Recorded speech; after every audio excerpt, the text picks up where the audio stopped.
Assalamualaikum warahmatullahi wabarakatuh. Selamat siang semua sahabatku, masih bersama channel Farming Day. Kali ini kita berkunjung ke kebunnya Om Bul dan Mubarak.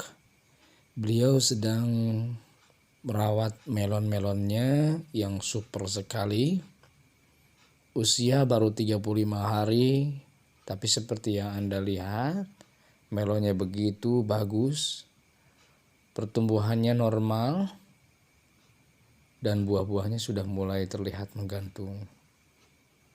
Oke, kita mau bahas soal bagian penting dalam budidaya melon. Ini adalah tahapan pertamanya. Oke, saksikan terus, jangan skip. Karena di dalam video ini kami akan membagikan pengetahuan-pengetahuan penting sesuai yang kami dengar dari Pak Bul dan Mubarak. Langkah awal budidaya melon adalah penyiapan lahan dan sanitasi. Baik itu berupa irigasi tetes atau vertigasi. Irigasi yang disatukan dengan pemupukan. Bagian pengolahan lahan ini menjadi sangat penting. Bahkan ini adalah bagian yang vital sehingga membutuhkan banyak dana dan waktu. Jadi tidak boleh gerasa gerusuk, kita harus tepat guna, tepat sasaran, dan kita harus membutuhkan banyak tenaga dan uang karena ini adalah tahapan awal yang paling penting dalam budidaya melon. Pertama, harus dibuat media tanam, tanahnya itu porus sehingga udara boleh masuk ke dalam dengan leluasa. Pak Buldan sudah membuat guludan ini menjadi sangat empuk sehingga akar itu sukacita, mereka berlari ke sana kemari, akar leluasa menghirup udara sehingga di dalam guludan ini udaranya full. Bagaimana caranya? Caranya adalah dengan menambahkan kompos. Jadi kompos yang dari daun-daunan, dari akar pohon, dari batang-batang pohon sengaja dilapukan menggunakan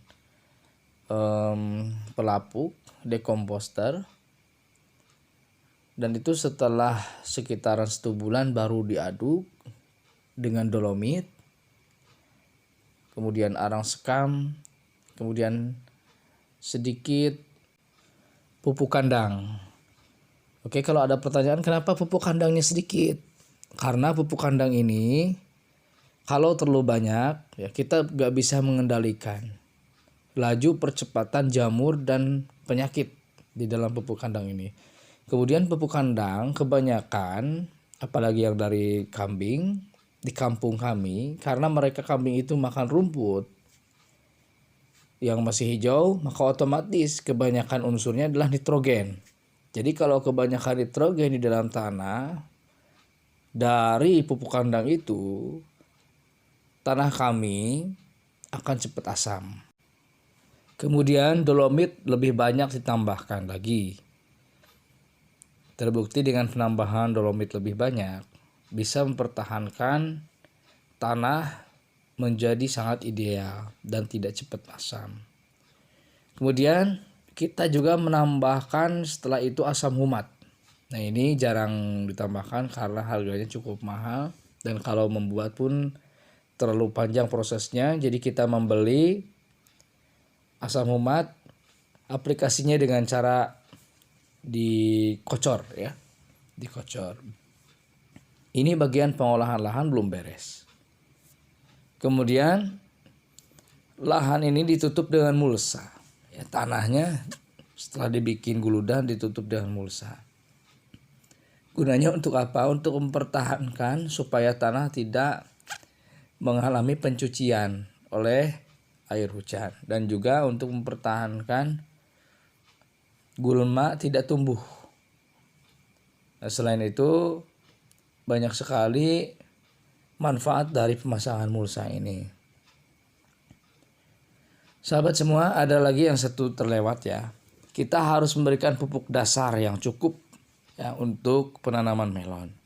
Pupuk dasar yang diberikan adalah pupuk dasar yang memang khusus untuk olah lahan. Saat olah lahan ada banyak sekali mereknya ya di toko-toko pertanian. Ada yang murah, ada yang mahal. Nah, jadi inilah yang dilakukan di tahap awal. Ini yang akan menghabiskan dana yang luar biasa banyak. Tapi kita harus memang berani untuk memberikan asupan makanan di awal untuk tumbuh kembangnya melon. Kenapa harus diberikan pupuk dasar? Karena melon ini cepat besar. Jadi kan panennya itu di usia 65 hari. Jadi ketika dia membutuhkan makanannya sudah tersedia di lahannya. Jadi kita nggak risau lah.